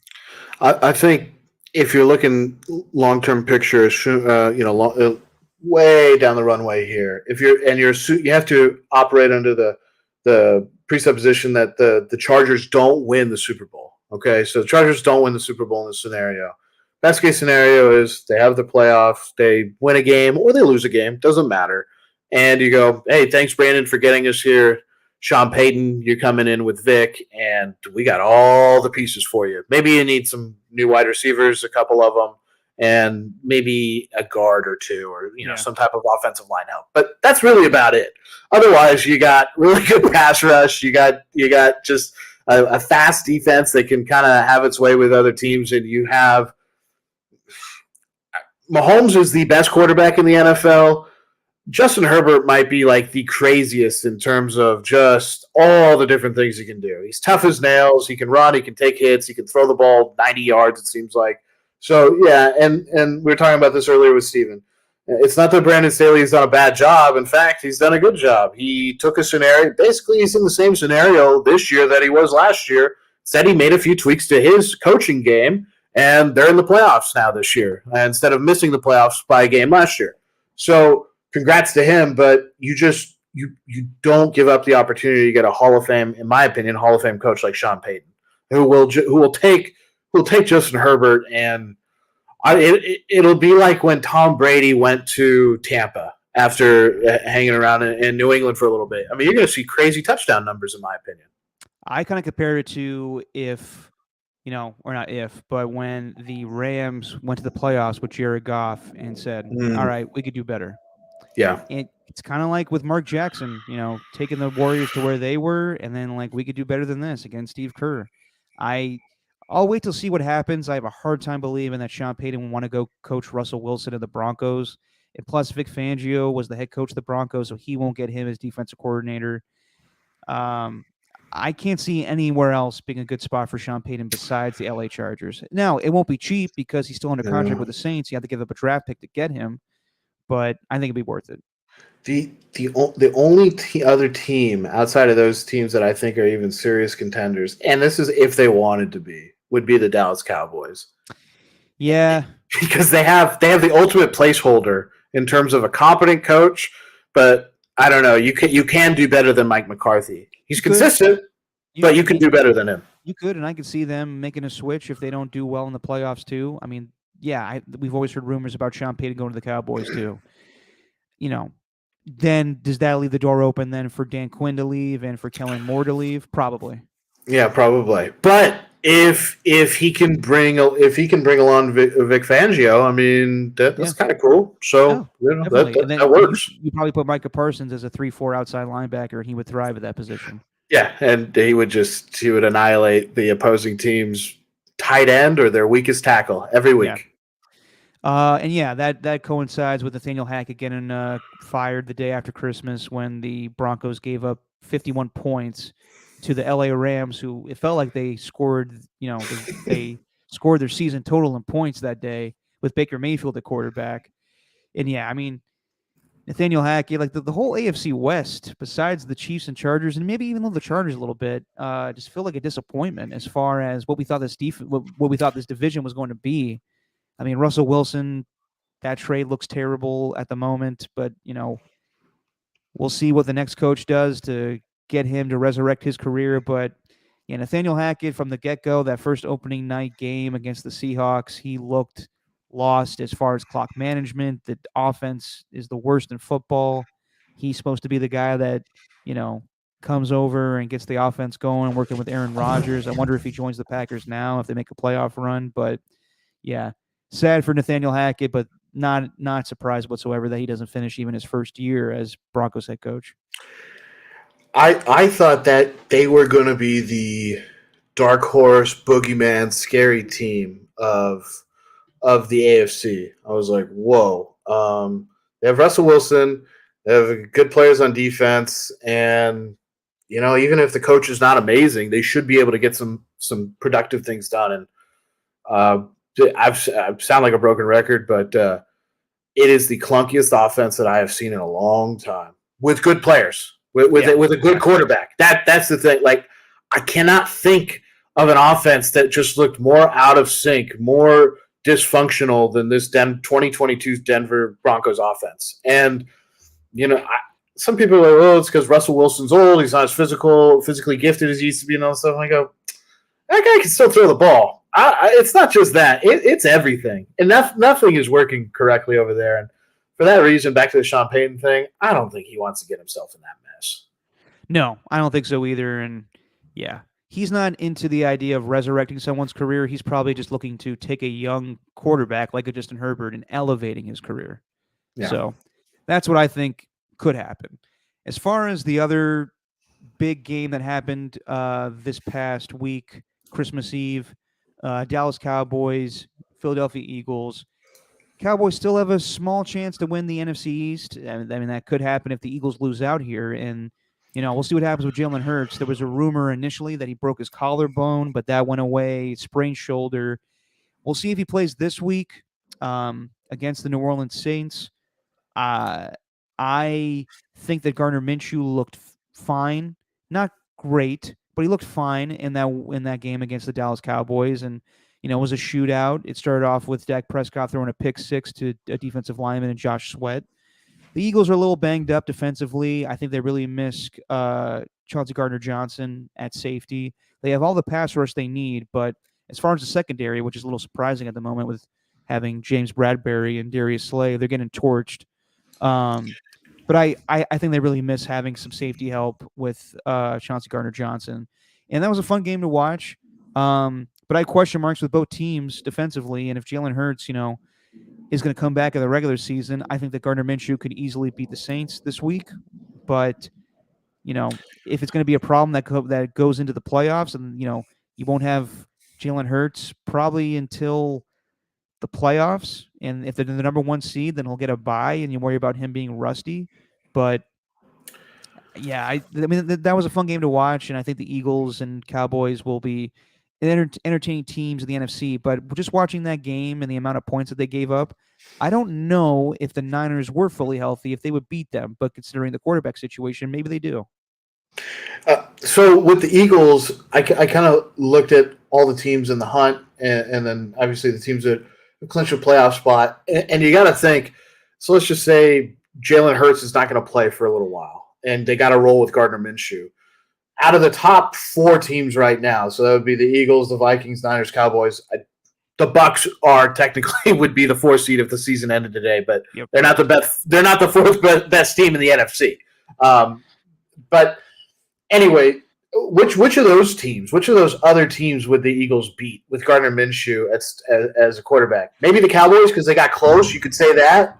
I don't know. I don't think they could beat the Vikings, and I definitely don't think they could beat the Niners with Gardner Minshew as quarterback. We're talking about the playoffs?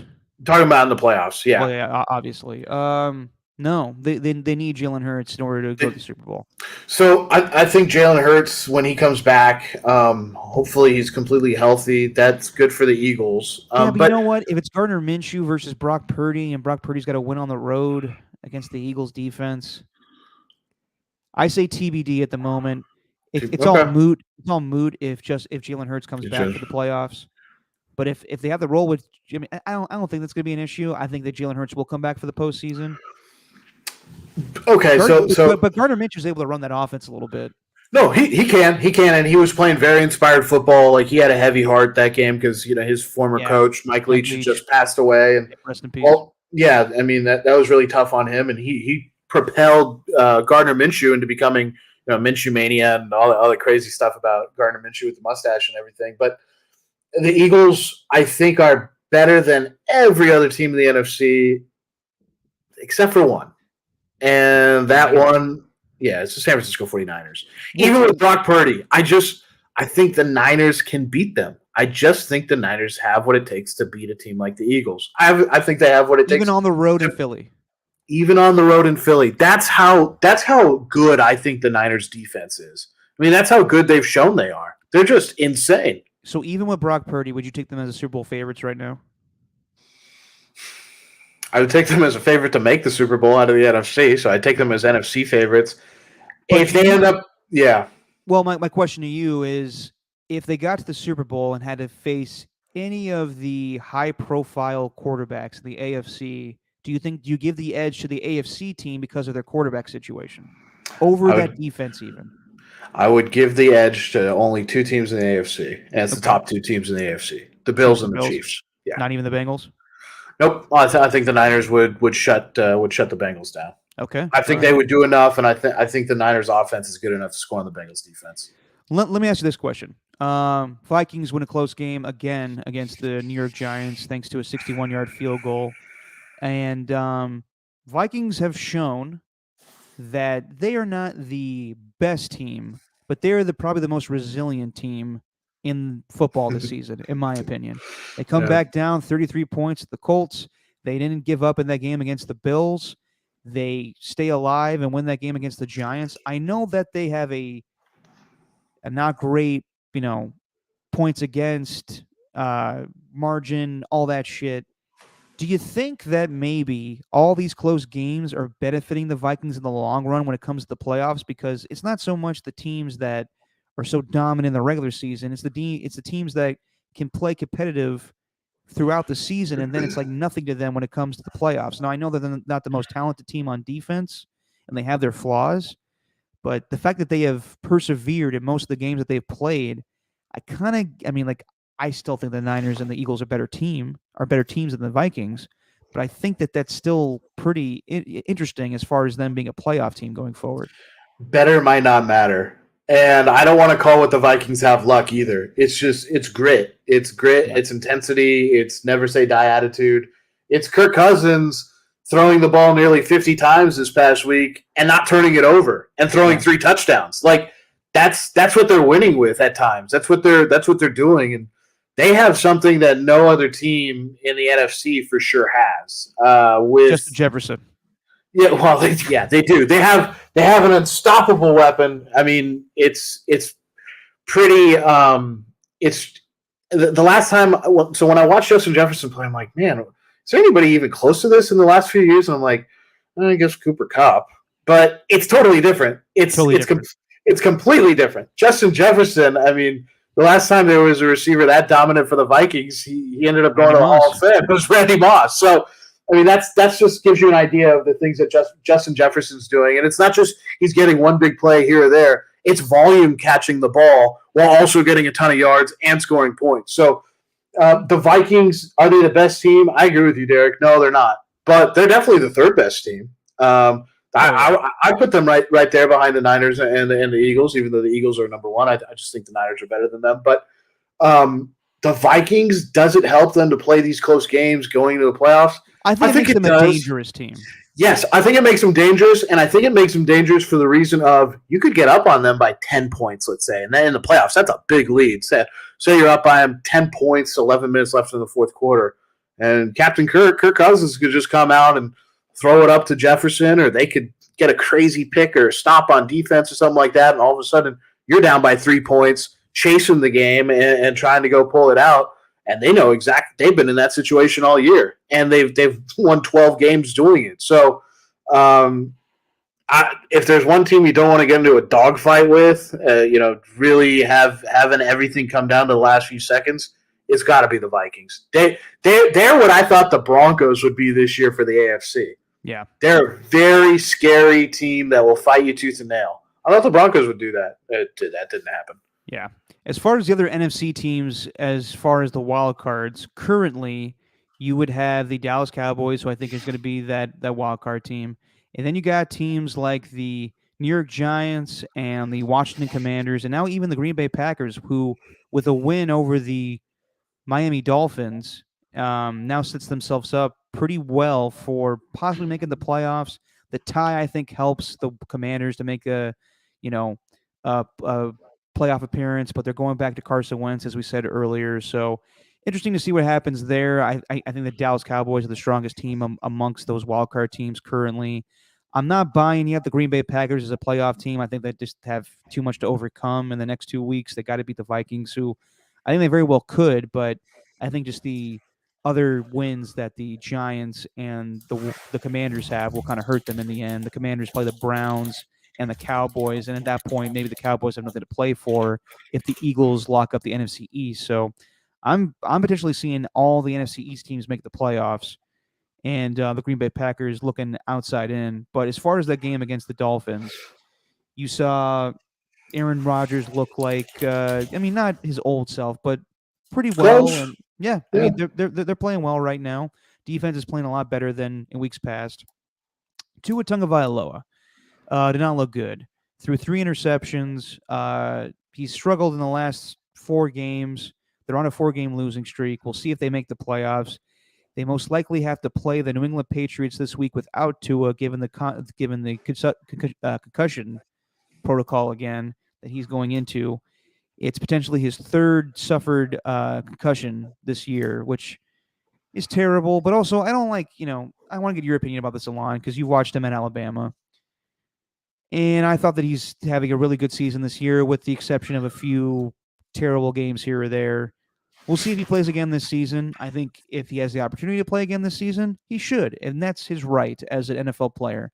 Everyone knows what, when you sign up and play football, that concussions may come with it. And obviously, no one's downplaying concussions. They're terrible and a huge part of the game now. And you have to do the right thing. But if, you also have to ask what Tua wants to do too. And I see all these people saying, like, well, Tua has to question whether or not he wants to play football again. That's an extreme. He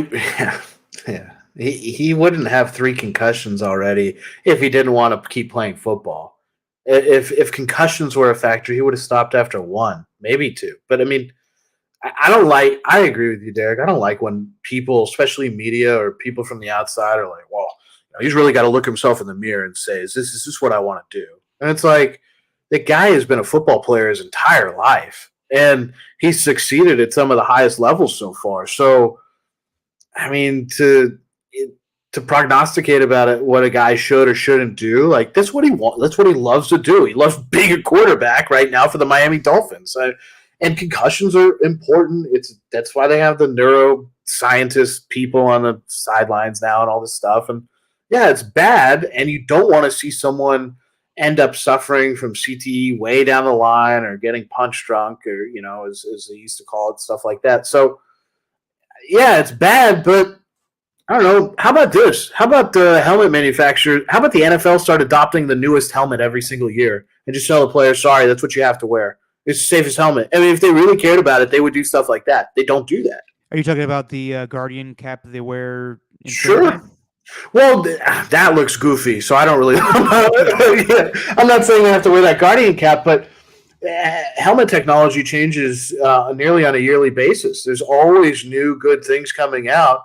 And the NFL is a lot like the NHL, where they're like, if you came into the league this year, you can wear any helmet from this year to this year. Yeah. And that's what the NFL does. I'm not saying the helmet's the issue with Tua. He's just been unfortunately, he's suffered a couple of concussions, but no, he's going to continue to play quarterback, and the only reason he wouldn't is if he keeps having horrible injuries. And he does. Yeah.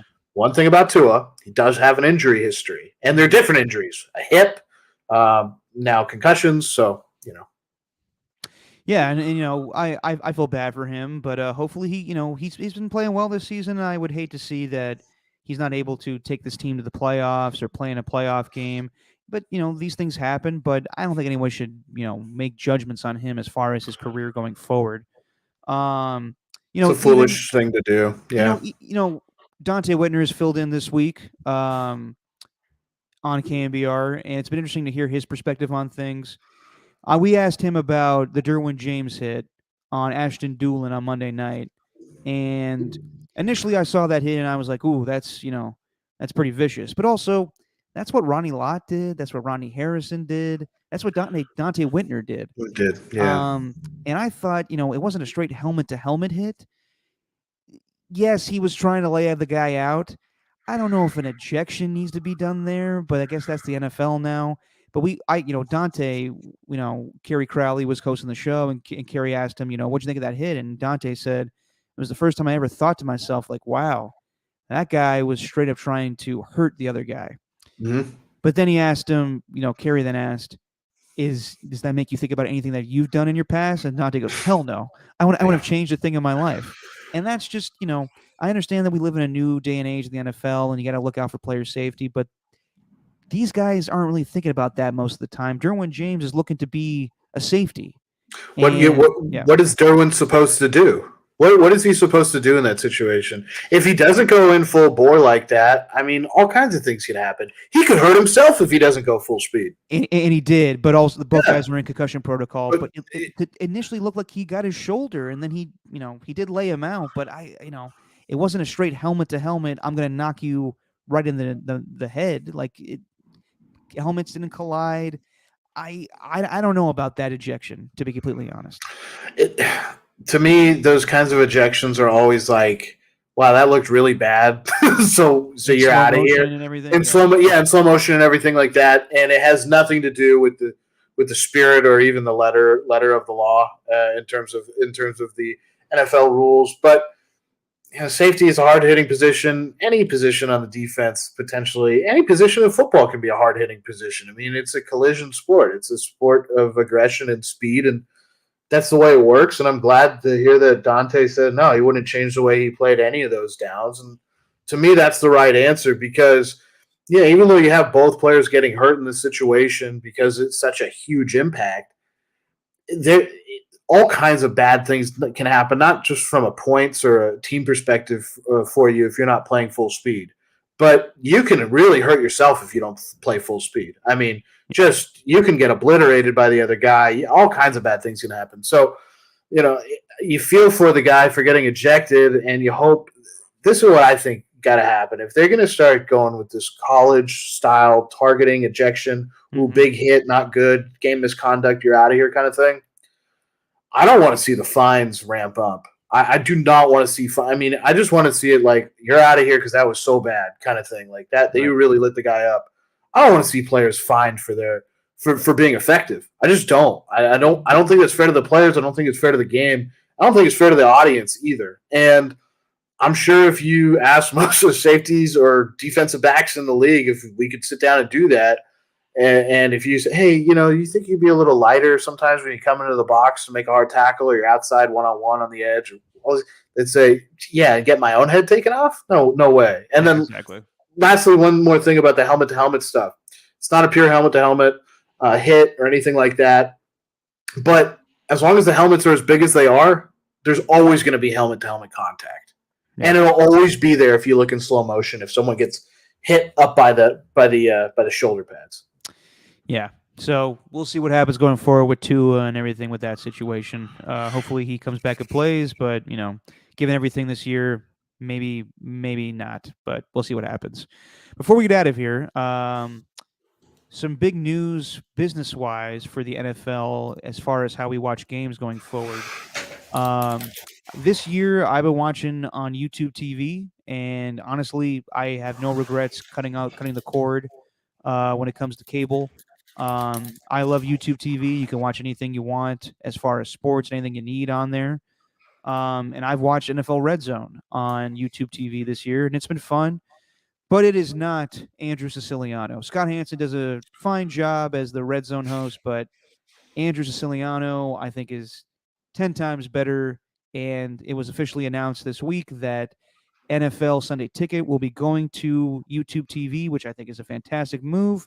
But no longer Andrew Siciliano will be hosting his own Red Zone. The only Red Zone available will be Scott Hansen.